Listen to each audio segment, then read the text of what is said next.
Og så sagde Mohammed bare et lort. Det var irriterende det der. Ja, så kan han selv få lov at være.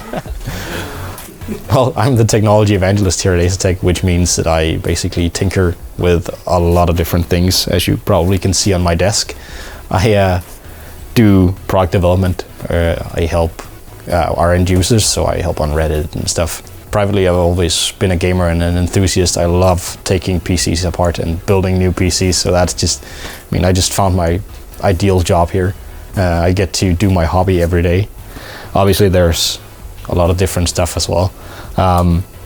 But basically, I get to play around, do games, do streaming, come up with new ideas for products, so what could be super cool for any gamer or enthusiast out there in the world. I try my best to actually communicate as much as possible with our end users to help us understand what would be a super cool product. The first one that we did was actually a tiny little cooler, a small form factor cooler.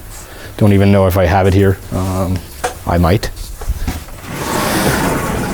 There we go.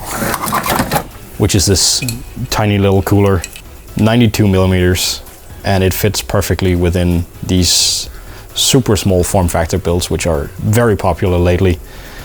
And we made it fit so that it takes up the least amount of space in any case, basically.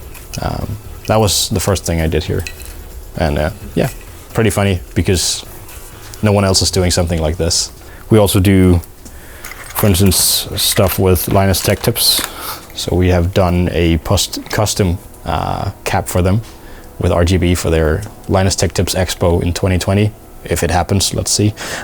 There's a bit of a thing going on in the world right now. We did this to basically help them do super awesome giveaways. So we sent them a bunch of coolers with these custom caps.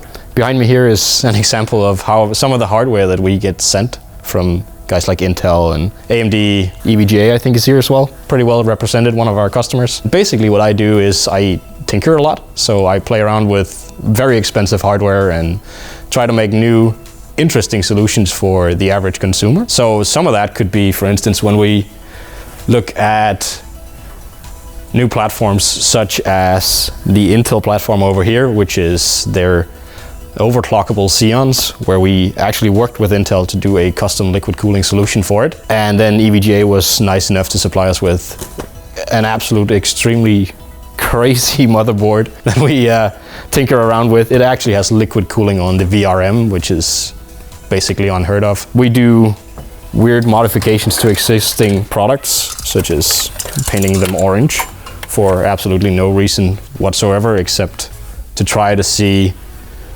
what can we actually, how can we innovate on our products and make them different. This obviously is a failed experiment.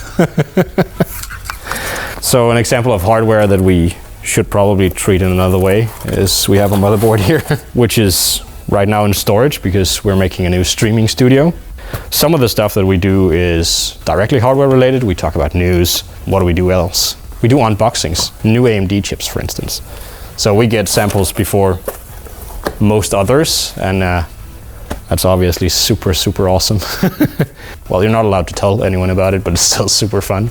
Well, we do experiment with other weird things, such as mouse pads for basically anti-static surfaces when we work with this stuff. It's supposed to be very important, but at the same time, as you can see, we're standing on a carpet. So that's obviously not ideal, and we know that. So we actually got the EVGA Kingpin card, which we made liquid cooling for as well. Simply just to mount it, well, in the back side of the case. So instead of doing what everyone else does, this case supports two power supplies. It doesn't really need it. So what we decided to do is make a new bracket for it so we can actually put our GPU where the power supply is supposed to be. And that's going to fit something like, I think we decided on something like this with the GPU on top of it. As you can see, we've prepped the PCI Express extender here. And also, here's the GPU lying around on the table. This super expensive GPU, which is, well, barely unpacked at this point in time. And we're doing custom sleeved cables for the build as well, of course, with our own colors and stuff. So that's going to be really exciting once I get the office done, so it doesn't have to be out here in this pile of, well, hardware. We want to show you behind the scenes, how do we do our streaming? How do we do weird experiments? How do we basically make the things that happen here at Asetek? Both our data center stuff, which is super awesome and very green, and obviously, which is my personal favorite, the gaming part. So how do we get RGB and crazy effects and better performance for all the enthusiasts and gamers around the world?